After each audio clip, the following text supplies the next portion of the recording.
الحمد للہ وحدہ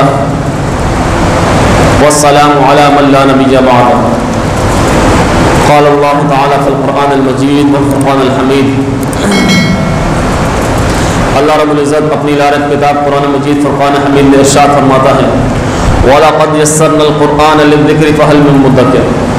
ایک اور جگہ ارشاد فرمایا إِنَّا نَحْنُ نَزَّلْنَا الذِّكْرَ وَإِنَّا لَهُ لَحَافِظُونَ۔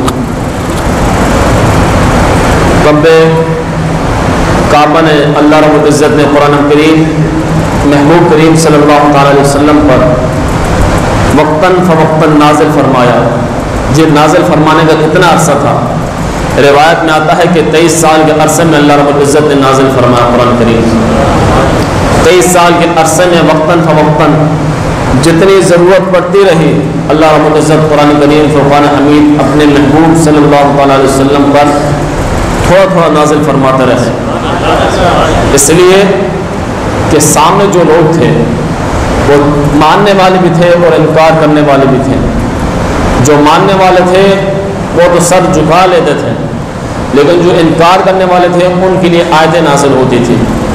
اللہ رب العزت اپنے محبوب صلی اللہ علیہ وسلم کی جو ان کے قلب اطہر پر قرآن مجید کی آیتیں نازل فرماتے رہے اور وقتاً فوقتاً سمجھاتے رہے۔ اللہ رب العزت قرآن مجید فرقان حمید میں ارشاد فرماتا ہے کہ وَلَقَدْ يَسَّرْنَا الْقُرْآنَ لِلذِّكْرِ فَهَلْ مِن مُدَّكِرٍ، کہ ہم نے قرآن پڑھنے والوں کے لیے آسان کر دیا ہے۔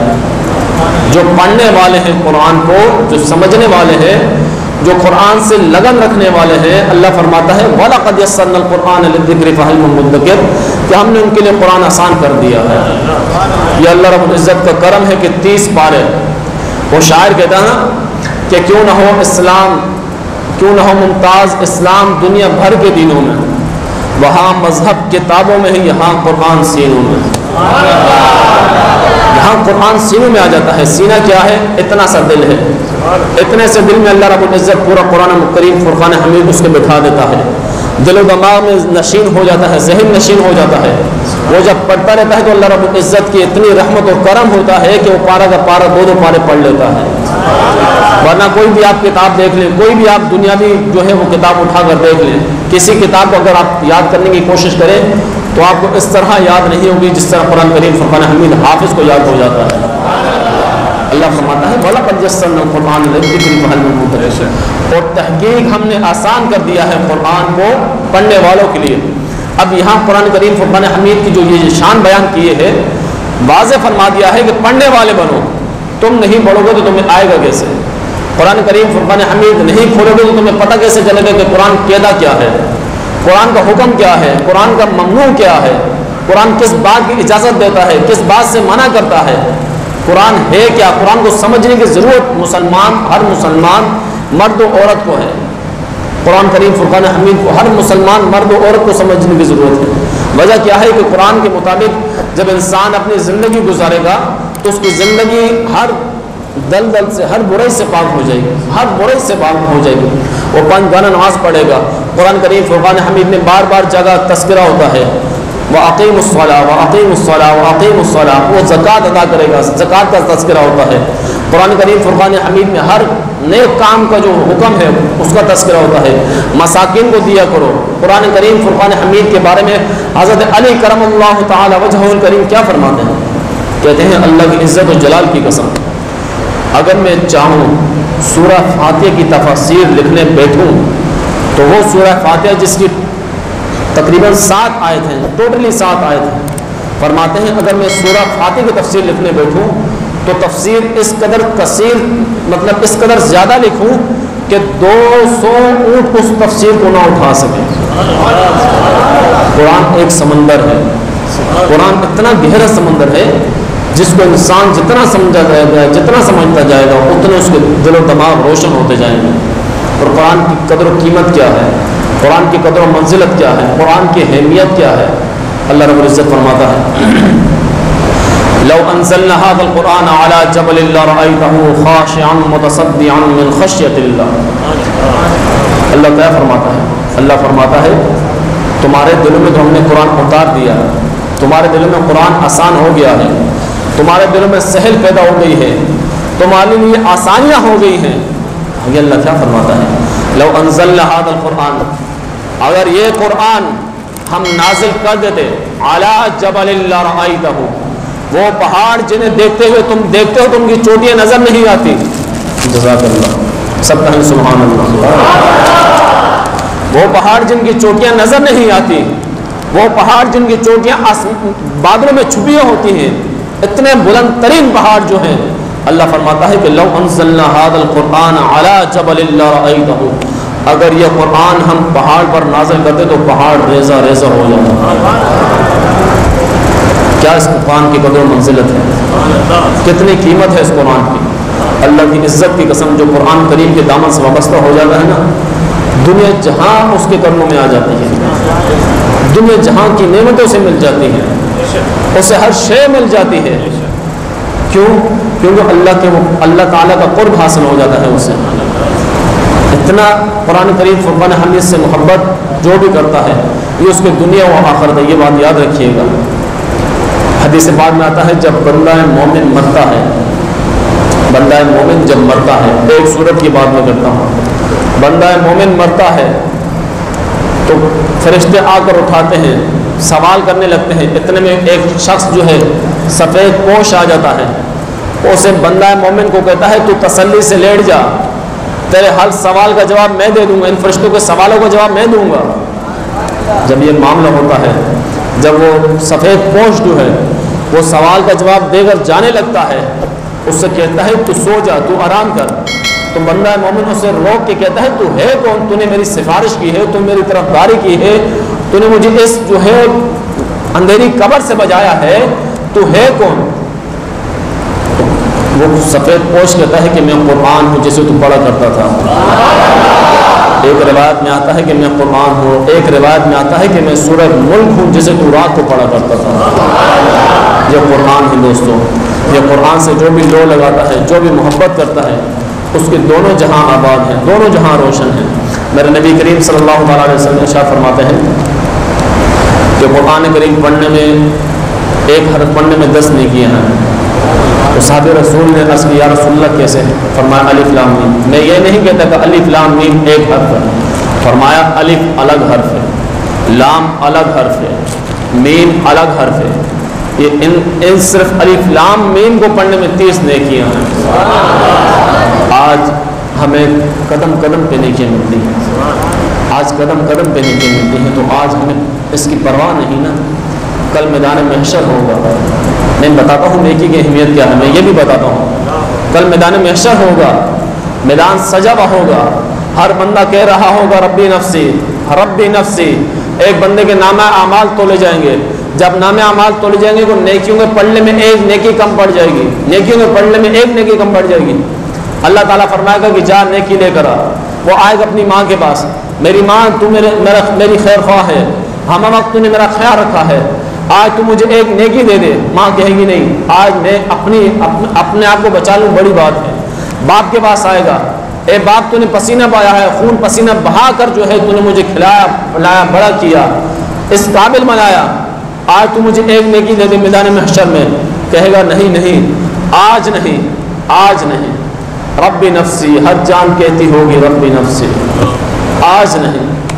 اور جتنے اوروں کے پاس جائے گا، آج ایک نیکی دے دو، وہ کہیں گے نہیں، آج نہیں، کوئی ایک نیکی نہیں دے گا. یہ ہے نیکی. اس کے بعد پھر ایک بندے کے پاس آئے گا، وہ کہے گا کہ مجھے ایک نیکی چاہیے. بندہ کہے گا کہ میرے پاس ہے ہی ایک نیکی. اللہ کی رحمت بھی بتاتا ہوں، ایک نیکی کی قدر و قیمت بھی بتاتا ہوں. وہ کہے گا کہ میرے پاس ہے ہی ایک نیکی، اگر یہ تیرے کام آتی ہے تو تو رکھ لے. وہ بندہ نیکی لے کر جائے گا، میزان عمل پر نیکیاں مکمل ہو جائیں گی، نیکی کا پلڑا بھاری ہو جائے گا. اللہ فرمائے گا تجھے نیکی کس نے دی ہے، آج کے دن تجھے نیکی کس نے دی ہے؟ عرض کرے گا باری تعالیٰ فلاں ابن فلاں ہے. مالک کہے گا اس کا ہاتھ پکڑ اور جنت میں داخل ہو جائے. معاملہ بتانے کا یہ ہے کہ نیکی کی جو اہمیت ہے، جو نیکیاں ہیں وہ ہمیں دنیا میں نہیں پتہ چلتی. آج ہم دنیا میں غفلت بھری زندگی گزارتے ہیں. آج ہم کہتے ہیں کہ نہیں نہیں یہ بھی ہو گیا، کوئی بات نہیں، قرآن پڑھا نہ پڑھا، عمر گزر گئی. لیکن میں آپ کو بتاتا چلوں، میرے نبی کریم صلی اللہ علیہ وسلم نے فرمایا کہ جو ان پڑھ ہے نا، پڑھتے نہیں ہیں، یہ نہیں کہ شعور ہر معاملے میں ہے. اگر یہاں انگارہ رکھی جائے اور یہاں اگر جو ہے وہ اچھی چیز رکھی جائے، ہیرے جواہرات رکھے جائیں اور ہر ایک عاقل و بالغ کو کہا جائے کہ ہاتھ ڈالو، تو یقیناً وہ ہر اچھی چیز پر ہاتھ ڈالیں گے۔ ہر کوئی جانتا ہے کہ زہر کیا ہے اور شہد کیا ہے، ہر کوئی جانتا ہے کہ اچھائی کیا ہے برائی کیا ہے، ہر کوئی جانتا ہے کہ لباس میلا ہو تو بدلنا چاہیے، ہر کوئی جانتا ہے کہ چپل پھٹ جائے تو بدلنی چاہیے، ہر کوئی جانتا ہے کہ اگر ٹوپی میں کوئی چھید آ جائے تو اس کو بدلنا چاہیے، ہر کوئی جانتا ہے کہ اگر زندگی کی کوئی کسی چیز میں کوئی پرانی ہو جائے تو اس کو نئی لے کر آنی چاہیے۔ ہر ایک جانتا ہے کہ میری زندگی کی ضروریات کیا ہے، اس کو کس طرح پورا کرنا ہے، ہر ایک جانتا ہے کہ پوری کس طریقے سے کرنی چاہیے۔ اگر پرانی ہو گئی، خراب ہو گئی، بدل لیں گے، لیکن دین کے معاملے میں ہم سب سوچتے ہیں وجہ کیا ہے، اس کی وجہ کیا ہے؟ اس کی وجہ یہی ہے کہ آج دنیا ہو گئی حب دنیا۔ آج حب دنیا ہم نے جب سے پکڑی ہے تب سے ہمارے لیے رسوائی مقدر بن گئی ہے، ورنہ یہی مسلمان تھا، اللہ کی عزت کی قسم اس مسلمان کا یہ جلال تھا، جب یہ اللہ اکبر کی صدا لگا کر میدان عمل میں اترتا تھا تو سامنے جتنے بھی کفار ہوتے تھے سب کے سب بھاگ جاتے تھے۔ یہ مسلمان تھا، یہ مسلمان تھا۔ آج مسلمان خود سے سہم کیا ہے، کیوں؟ ایمان کمزور ہو گیا۔ آج کا مسلمان خود سے ڈر گیا ہے، کیوں؟ ایمان کمزور ہو گیا ہے۔ آج کا مسلمان کہتا ہے کہ نہیں نہیں ایسا نہیں، ایسے کریں گے، ایسے نہیں ویسے کریں گے۔ ارے جس معاملے میں مجازی خدا راضی ہوتے ہیں زندگی اس طرح گزاریں گے۔ تو دیکھیے آج ہمارا حال کیا ہو گیا، آج ہماری حشر نشر کیا ہو گئی ہے۔ مسلمان جو ہے کثیر تعداد میں ہیں، افغانستان کا پلڑا اٹھا کر دیکھا جائے مسلمان ہی مسلمان ہیں، کشمیر اٹھا کر دیکھی جائے مسلمان ہی مسلمان ہیں، فلسطین دیکھی جائے مسلمان ہی مسلمان ہیں، لبنان، چچنیا، عراق، افغانستان، یعنی کہ جا بجا مسلمان ہی مسلمان ہیں۔ آج مسلمان مغلوب ہے۔ پہلے مسلمانوں کی عزت، مسلمانوں کی بہنوں پر عزت اٹھتی تھی تو قاسم بن ولی آ جاتا تھا۔ آج کون ہے؟ آج کون ہے؟ وہ چیخو پکار کر کر کے رو رو کے اپنی جانیں دے دیتی ہے، لیکن ہمارے ہاتھ نہیں اٹھتے ہیں، ہم لوگ ڈرے ہوئے اور سہمے ہوئے لوگ ہیں۔ تو حقیقت یہ ہے کہ ہم دین سے دور ہیں، حقیقت یہی ہے۔ بس ادھر ادھر کی بات نہیں، ادھر ادھر کی بات نہیں کروں گا میں، انہیں کہوں گا فلاں حکمران ایسا ہے، فلاں ایسا ہے، فلاں ایسا ہے، فلاں ایسا ہے، نہیں، کوئی نہیں، ہم خود ایسے ہیں۔ آج ہم دین سے دور ہوئے تو ضلالت ہمارا مقدر بن گئی ہے۔ آج ہم نے علماء کی تذلیل کرنا شروع کی ہے تو دیکھیں ہمارے گھروں میں ناچ گانے عام ہو گئے، ہمارے بچوں کو جو ہے وہ بڑے ان کی عمریں ہو جاتی ہیں، جوان ہو جاتے ہیں، انہیں یہ نہیں پتہ ہوتا کہ وضو کا طریقہ کیا ہے، غسل کا طریقہ کیا ہے، زندگی گزارنی کیسی ہے، انہیں یہ تک نہیں پتہ ہوتا۔ جنابت کے بعد اپنے آپ کو پاک کیسے کرنا ہے انہیں یہ تک نہیں پتہ ہوتا ہے۔ بتانے کا مطلب اور مقصد یہ ہے کہ جب تک ہم دین سے وابستہ نہیں ہوں گے، جب تک ہم دین کے دامن سے وابستہ نہیں ہوں گے، جب تک ہم نے دین کو صحیح معنوں میں دین کے دامن کو صحیح سے نہیں پکڑا، تب تک مقدر جو ہے ہمارا جو ہے رسوائی، مقدر میں رسوائی لکھی رہے گی۔ یہ بات بھی ذہن نشین کر لیجئے، اور اپنے عمل کو جو ہے اپنے آپ کو ہمہ وقت ہماری یہ عادت اور تنقید ہو چکی ہے، ہماری یہ نظر ہو چکی ہے کہ ہم نے ہمہ وقت دوسروں کو دیکھا ہے، دوسروں سے عیب بھی نکالے ہیں، دوسروں سے برائیاں بھی نکالی ہیں، دوسروں سے جو ہے ہر معاملہ، ہر دوسروں کے ہر عیب نکال کر ہم نے بیان کر دی۔ آج ہم خود کو دیکھتے ہیں، آج حقیقت کا آئینہ خود کے سامنے رکھتے ہیں کہ ہم کیا ہیں۔ تو اس لیے میرا مقصد یہ نہیں کہ کسی کے دل آزاری ہے، بات حقیقت کی ہے۔ جب بات حقیقت کی ہو تو حقیقت بات ہے کہ ہر ایک کا دل دکھے گا، اور وہ اس لیے نہیں دکھے گا کہ امام صاحب بات غلط کر رہے ہیں، وہ اس لیے دکھے گا کہ ہاں ہاں حقیقت ہے، بات صحیح ہے، بات بالکل صحیح ہے۔ آج ہمارا معاملہ یہ ہو گیا ہے اور قرآن سے محبت ہماری کم ہو گئی ہے۔ آج ہم بچوں کو فیسیں دے دے کر 10-10 ہزار 15-15 ہزار دے کر پڑھاتے ہیں، وہی بچے ڈاکٹر، انجینئر، وکیل، جج، دنیا جہاں کے ان کو جو ہے وہ عہدے مل جاتے ہیں۔ اگر انہی بچوں کو آپ کا نماز جنازہ نہ آئے تو گنہگار کون ہوگا؟ اگر انہی بچوں کو جو ہے آپ کے کسی ایسے معاملات میں اگر آپ پھنس گئے ہیں دینی معاملات میں، اگر وہی بچے آپ کے پیچھے ہاتھ اٹھا کر دعا نہ کر سکتے تو بتائیں گنہگار کون ہوگا؟ میں آج یہ عرض کرتا چلوں، آج ہم کہتے ہیں کہ اولاد نافرمان ہو چکی ہے، ہم بھی کسی حد تک لالچی ہو چکے ہیں، لالچ ہمارے اندر دس چکی ہے۔ ہم کہتے ہیں کہ بس نفس سے آج بھی ہم اپنا جو ہے دوزخ کی آگ بڑھتے ہوئے، پیٹ کی آگ بڑھتے ہوئے ہم حلال و حرام کی تمیز و تہذیب چھوڑ دیتے ہیں، بچوں کو چھوڑ دیتے ہیں، پھر جب بچے بھٹک جاتے ہیں پھر ہم کہتے ہیں کہ اولاد نافرمان ہے۔ ارے بندہ خدا تو پہلے اگر اس کی دین کے معاملے میں صحیح پرورش کرتا تو آج تجھے یہ رسوائی کا دن تو نہ دیکھنے پڑتا۔ بتانے کا مطلب اور مقصد صرف یہی ہے کہ دین سے وابستگی، ہمارے دین سے جب تک وابستگی ہوگی تب تک ہماری نجات ہے، تب ہی ہماری نجات ہے، اور جیسے ہم دین سے دور ہو جائیں گے تب ہماری رسوائی ہے۔ میرے نبی کریم صلی اللہ تعالیٰ علیہ وسلم نے فرمایا کہ انسان مر جاتا ہے، اس کے بعد 3 اعمال جو ہیں اس کے بعد بھی جو ہے وہ جاری رہتے ہیں۔ پہلا عمل کیا ہے؟ صدقہ جاریہ، دوسرا عمل اولاد صالحہ، تیسرا عمل اعمال صالحہ۔ یہ 3 ایسے عمل ہیں جو انسان مر جاتا ہے، قبر میں چلا جاتا ہے، اس کے بعد بھی یہ 3 عمل جاری رہتے ہیں۔